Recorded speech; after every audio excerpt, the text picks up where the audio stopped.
club was talking about giving out awards, there was all of a sudden just an en masse just jump up saying, we can't give out any awards if we don't give one out to Lila Garrett.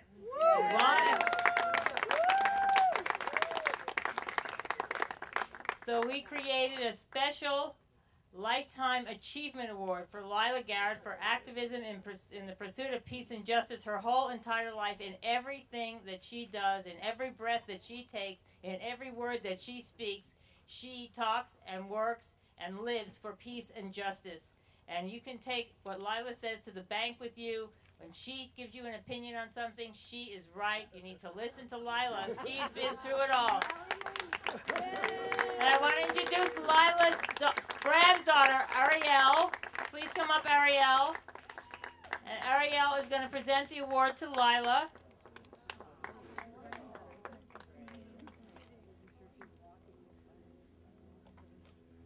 Here you go, Ari. What a beautiful granddaughter. Oh, my God. Hi. Okay, so my grandma asked me to write a speech to introduce her today for her Lifetime Achievement Award. And here we go.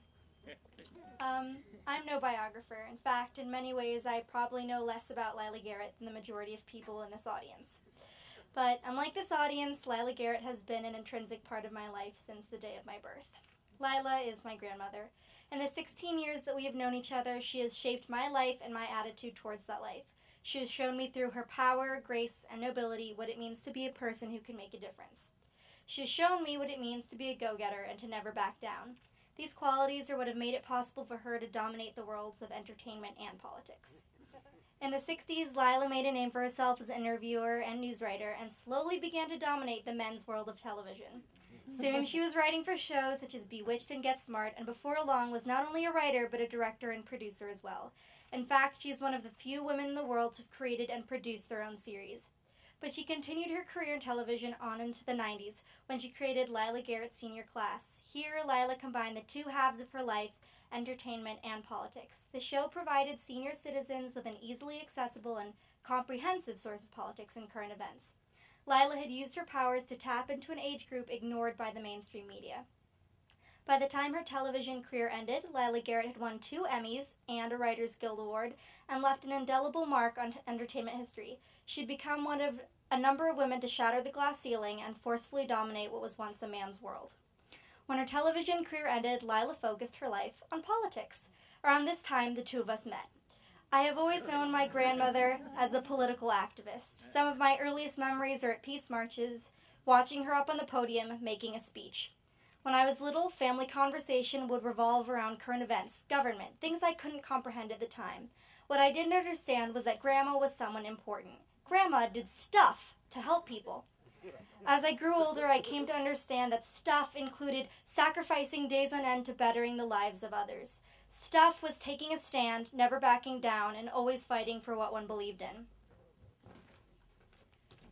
Currently, Lila Garrett devotes her time to progressive talk radio station KPFK, where she has her own show, Connect the Dots.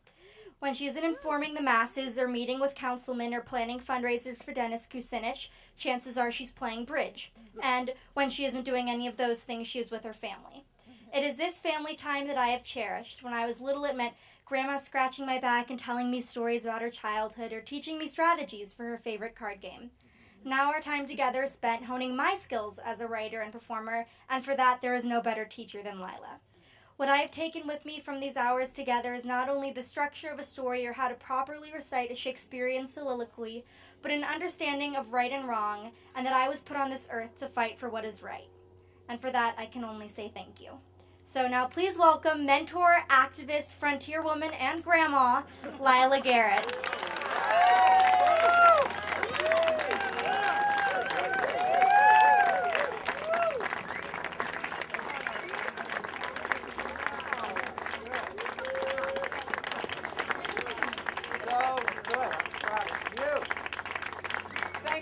So much. This award is Progressive Democrats of the Santa Monica Mountains Lifetime Achievement Award to Lila Garrett for activism and courage in the pursuit of peace and justice. My God. Isn't it beautiful? Beyond beautiful.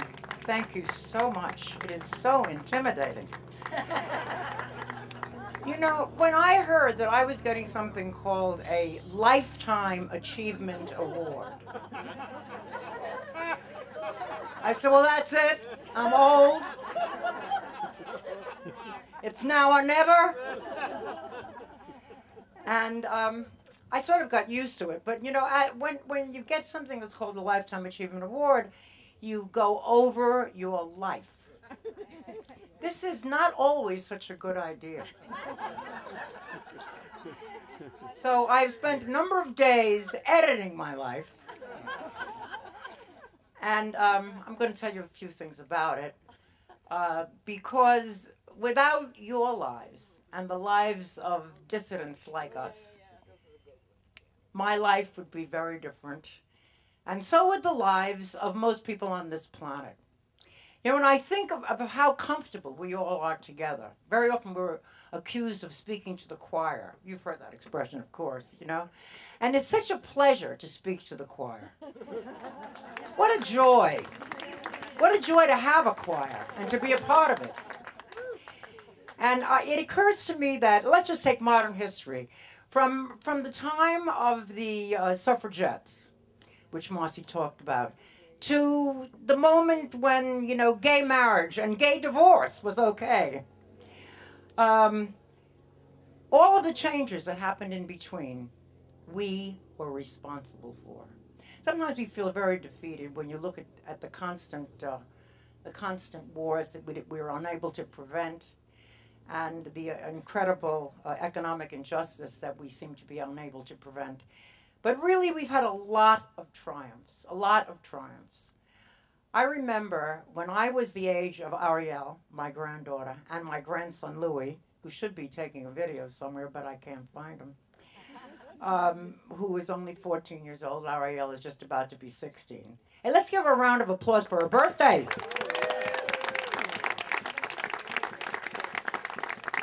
When I was their age, I went to school in Brooklyn. There was not one black student in that school. Can you believe it? I remember my mother and I used to stop at a drugstore and have breakfast together. We used to sit at a counter. And one morning, she would go to work and I would go to school, to high school. And one morning, we sat down at the counter in Brooklyn, New York. And there was a black man sitting at the counter. Well, we were thrilled because we were, you know, we were liberals at that time. And we actually went over and spoke to him and so on. And I said, you know, you're the first person of color, I think in those days we called them colored person. You're the first colored person that I have ever seen in this drugstore. In fact, in this neighborhood. What are you doing here? And he said, I'm working here. And, you know, it was a unique experience, and my mother and I were so struck by the fact that it was a unique experience. We were so saddened about it. We were so angry about it. And now, not so very much longer after that occurred, when you look at, you know, eternity, when you look at infinity, we have equality. We really do. I mean, there are exceptions and there are setbacks.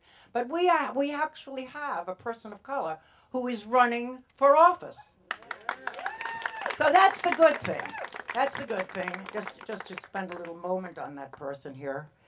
The good thing is that he's incredibly articulate. He's absolutely brilliant. He's stunning. He's stunning, gorgeous, gorgeous.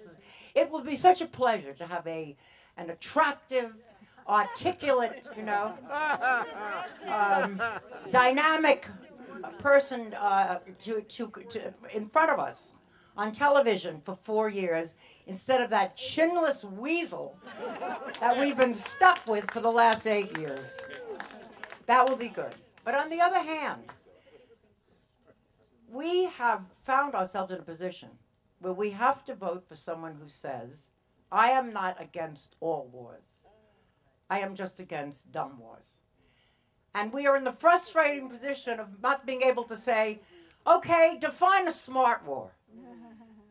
We are unable to find an entree to talk to Barack Obama at this point. This is a challenge.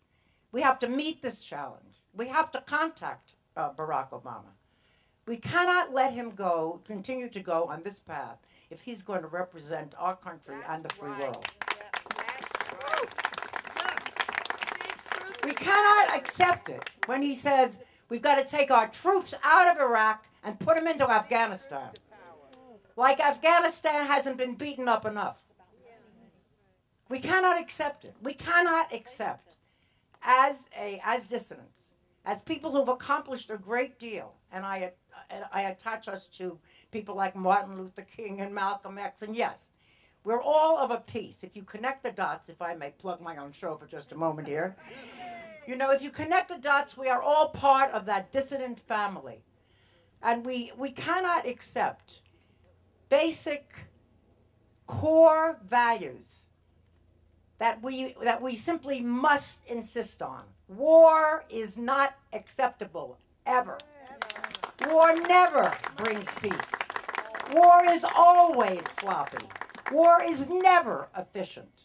War is defined always as one stranger killing a second stranger for the profit and the power of a third stranger.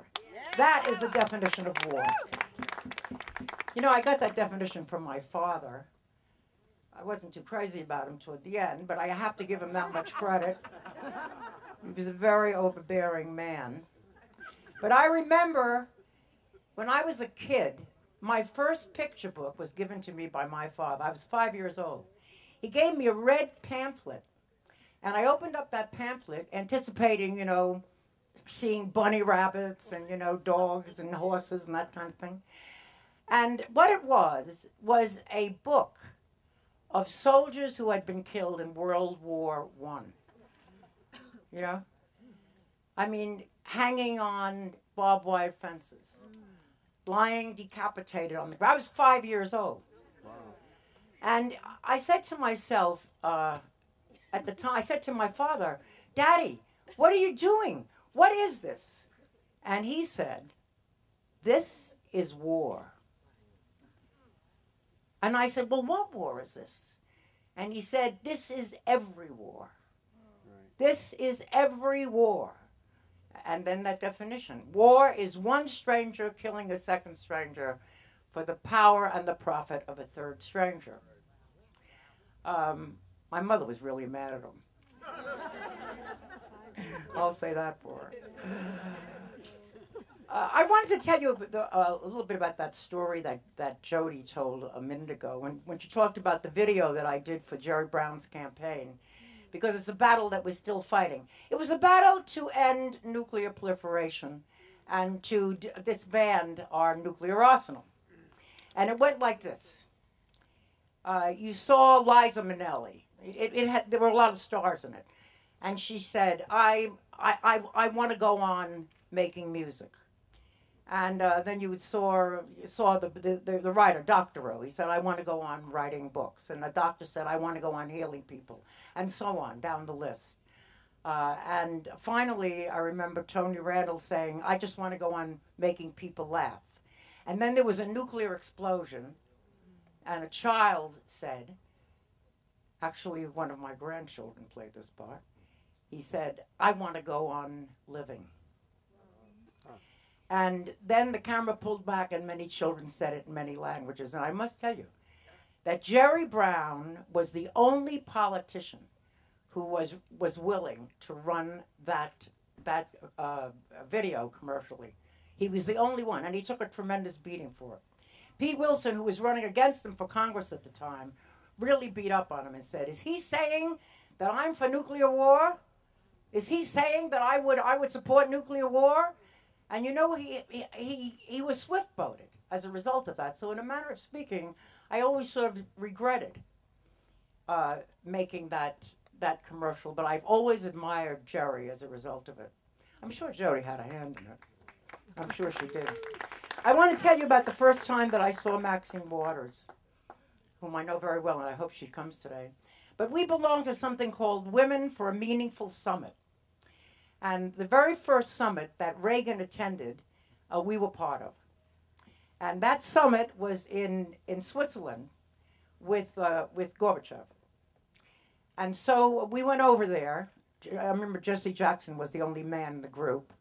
And Bella Abzug was part of that group. Maxine Waters was part of that group. I was part of that group. There were a number of people who were very well known who were in the group, far better known than certainly I was. And the first time we saw Gorbachev, he invited us to come to the Russian embassy immediately after he had his first visit with Reagan. And he came to the embassy, and he looked like he was in shock. And he said to us, "I want to talk to you about your president." I'll never forget this. In the Russian embassy, right in the lobby, he said, "You know, he's a very difficult man to understand in a way." He said to me, he lectured me on being a communist. And he said to me, "You must stop being a communist." This is what Ronald Reagan said to Gorbachev. And I said to him, "Mr. President, I cannot stop being a communist because that is what I am. But if I said to you, stop being a capitalist, would you agree with that?" And Reagan said, "Oh, I see what you mean. I see what you mean." Dumb as dirt. Dumb as dirt. And look how he has come down in the history books as a great leader. This stupid, unprincipled man who outsourced our industry. You know, who really turned the screws on our economy to such an extent that ever since Reagan we have had a permanent war economy. And I want to close this little talk with a discussion of that. You know, we do not really connect the dots again as we should. We have accomplished so much in terms of racial equality, in terms of gender equality. And look, when I first came to California, there were 2 women who were calling their own shots. One was Ida Lupino, and the other one was me. 2 women. And she was on the way out because, you know, she was older and she did movies and I did television. And now women are not only equal with men, but they really are on the verge of outstripping men in the industry. So we have made great, great progress. But we haven't gotten a handle. We haven't gotten a handle on creating peace instead of war. We have allowed the right wing and those people who profit by war to make war look noble. We've allowed them to attach words like patriotism to war, like serving your country to war, like bravery to war. The noblest words, when in reality, that word should never come close to war. We have missed the boat somehow. And in thinking about it, I think it's because we have not attached the economic truth of why we go to war. It has to be a set. We have to say what Eisenhower finally said, that we are victims of the military-industrial complex. Right. And we are forever supporting it. So that's, I think, the tack that we should take. I just want to tell you that on my show. On Monday morning, Peter Totham is going to be on. Yay, Peter! Is he here? I thought someone mentioned that he was here.